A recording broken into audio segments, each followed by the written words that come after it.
Thank you all for being here, and we're gathered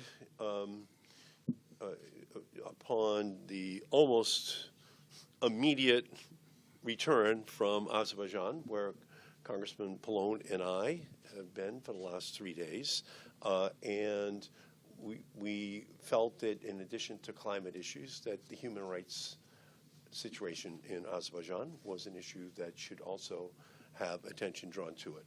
So we did that. And while those nations of the world gathered in Baku to discuss climate action, we could not ignore the climate of fear and repression just outside the conference walls. No nation is perfect, and the United States has its challenges as well. But Azerbaijan's record on human rights is deeply concerning, and it is getting worse. Human Rights Watch has consistently reported Azerbaijan's appalling human rights record, with abuses escalating through 2024. Freedom House ranks Azerbaijan with a democracy percentage of just 1% and a global freedom score of 7 out of 100. The U.S. State Department's most recent human rights report corroborates these findings, detailing unlawful killings, torture, and severe restrictions on the rights of freedom of expression, assembly, and association in Azerbaijan. That is why last month, Congressman Pallone and I, along with 60 of our colleagues, urged Secretary of State Blinken to press for the immediate and unconditional release of all political prisoners, hostages, and POWs, including ethnic Armenians. On November 11th, just last week, Freedom House released a new report with its finding that the Azerbaijani regime engaged in ethnic cleansing against the ethnic Armenian population of Nagorno-Karabakh in 2023.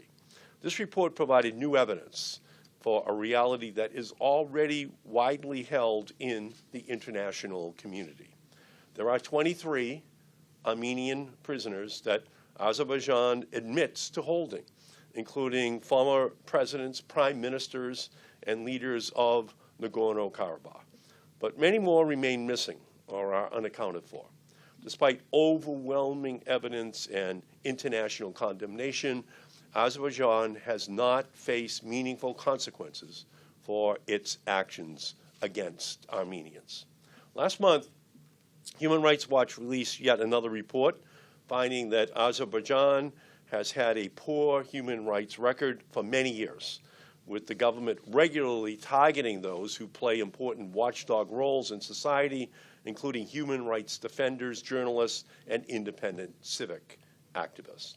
This repression appears to have worsened as we neared the COP29 International Climate Conference. As the New York Times reported recently, the Azerbaijan government has locked up dozens of activists and journalists in what experts describe as the country's most aggressive campaign of repression in years. Human rights experts say Azerbaijan President Aliyev appears to be eliminating what little is left of the independent civil society and the free press. COP29 in Azerbaijan offered a unique opportunity to promote clean energy and regional cooperation.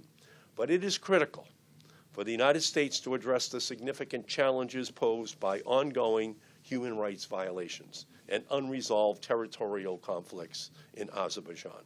We must draw attention to Azerbaijan's unacceptable human rights record and promote positive change. We cannot be silent. We cannot ignore the hostile climate in which the conference is right now still taking place. While I was there, I met in person with Mr. Hikmet Hajiev, who is the foreign policy advisor to President Aliyev. We had a frank and honest exchange of views. It became clear to me that to achieve peace in the region, both Azerbaijan and Armenia need to move beyond the past and onto a brighter future for their people. Just as was done in other countries, so too that must happen in Azerbaijan and Armenia. It won't be easy, but it can be done. It must be done. So What I said to the foreign policy minister was the Azerbaijani government must immediately and unconditionally release all Armenian and Azeri political prisoners, guarantee the right of return for ethnic Armenian civilians to Nagorno-Karabakh, and negotiate in good faith a peace agreement with Armenia that protects regional peace and internationally agreed upon borders. And I'm going to continue with Congressman Pallone to continue to call out and condemn Azerbaijan's greenwashing campaign and its plans to continue expanding and growing its oil and gas production as well. We just can't allow these authoritarian petrostates to ignore both the human rights and the climate threats that have to be addressed in a comprehensive way. And it was my great honor to be on this journey to Azerbaijan with this historically a great leader for the rights of the Armenian people, no matter where they live, Frank Pallone from New Jersey. Well, I was never called historic before. Thank you, Senator. And I do want you to know, because I'm just going to basically lay out the events here of what happened from my perspective, that it was clear to me that some of these protesters were, after Senator Markey as well, although I seemed to be the main target of what they were doing. What I wanted to say is that I just wanted everyone to understand by way of background, and I'll try not to be too long. When we were at the climate conference COP in Dubai last year, we found out, it was kind of a late development as far as I knew, that this next COP was going to be in Baku. I found out about it, and I think it was even announced as we were leaving Dubai. And it was clear at the time that it never would have taken place in Baku, in Azerbaijan, if it weren't for the fact that the Armenian government agreed to it. And it was a gesture on the part of the Armenian government because they thought it was an opportunity to perhaps highlight and come to a peace agreement and have the release of prisoners, particularly those who had been involved in the leadership of Nagorno-Karabakh. And so, and that was the background to my going as well this year. In other words, a few weeks ago, we had been in touch with Armenian leadership, and we had been in touch with some of the U.S. representatives, at the State Department and at the embassy in Baku, and everyone felt that that this was an opportunity. In other words, that there was some talk about the Prime Minister of Armenia going to the conference, Armenia sending a delegation to the conference, that with the idea that maybe there would be some of the prisoners released, and this would be an opportunity for Azerbaijan to, in fact, show, we are going to abide by certain international norms, and we're going to try to be a good guy, so to speak. And so it was somewhat surprising to me, maybe I'm naive, and I think it was surprising to the State Department as well, that things deteriorated, as Senator Markey said, so rapidly, even to the point where a couple of days before the conference, President Aliyev started attacking the French, started attacking the Dutch, to the point where they didn't even come to the conference, and started cracking down even more, if that's possible, on human rights and jailing more prisoners. It was exactly what happened. Was exactly the opposite of what I think the Armenian government and I thought, and our own State Department thought, would happen. Instead of becoming an opportunity to actually move towards a peace agreement, to release the prisoners, to do the other things that we talked about, now Aliyev and the government were going in the exact opposite direction. I don't know why. I think it was incredibly stupid, but that's the reality in terms of what we expected. So as the Senator mentioned, we had about 60 House and Senate members, bipartisan, on this letter outlining the goals. But the main thing that I was concerned about and continue to be concerned about is a further aggression, right? In other words, we know that that Azerbaijani troops are in part of Armenian territory. We know that Aliyev has talked about, seizing southern part of Armenia if, things don't go his way. And so what I had talked to my colleagues about during the CODEL, because this was a bipartisan CODEL, there were more Republicans than Democrats, was the fact that when we talked to Aliyev, we had asked to meet with Aliyev, we asked to meet with the foreign minister, we asked to meet with all these officials, and it turned out, as we got closer to going, that we didn't even know if we were going to meet with any of them, and the only one that they did meet with was the president.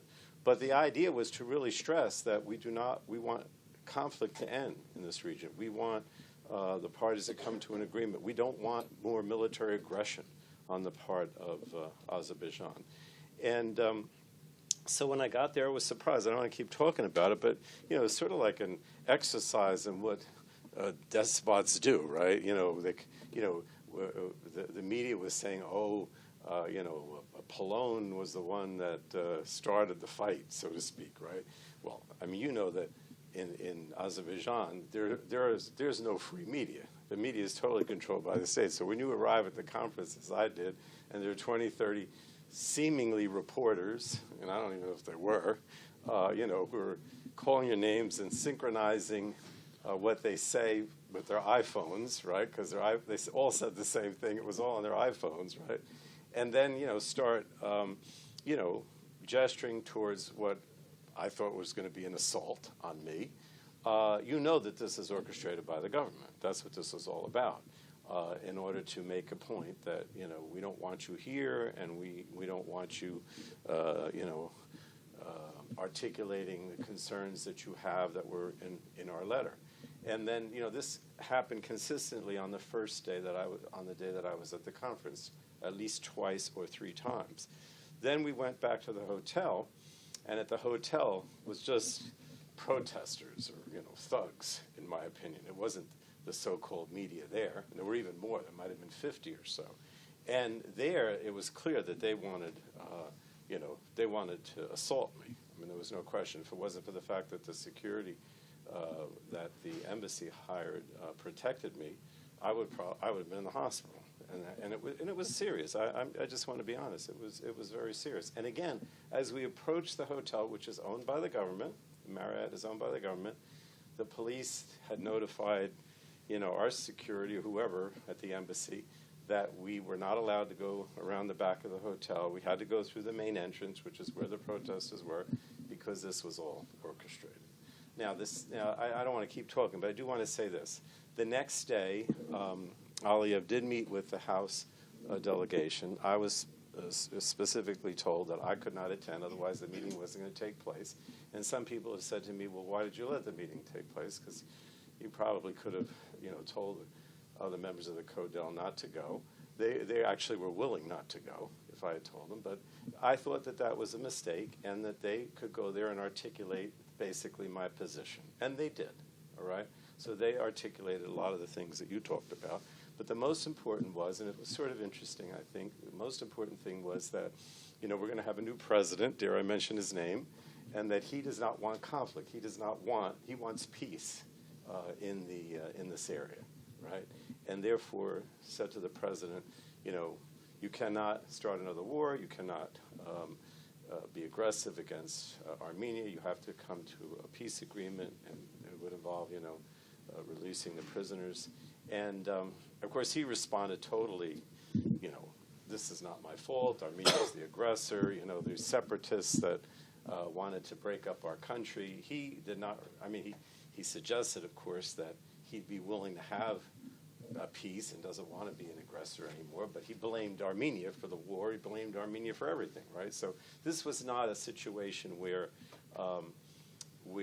there was any reason to believe that President Aliyev is moving towards some kind of peaceful settlement of this or releasing the prisoners, anything of that nature. So I just want to stress that we did have an opportunity through the CODEL, not me, but through my efforts, to make the point, and it was essentially rejected. So I don't know where we go from here, but the bottom line is that we're going to keep trying, right? We're not giving up.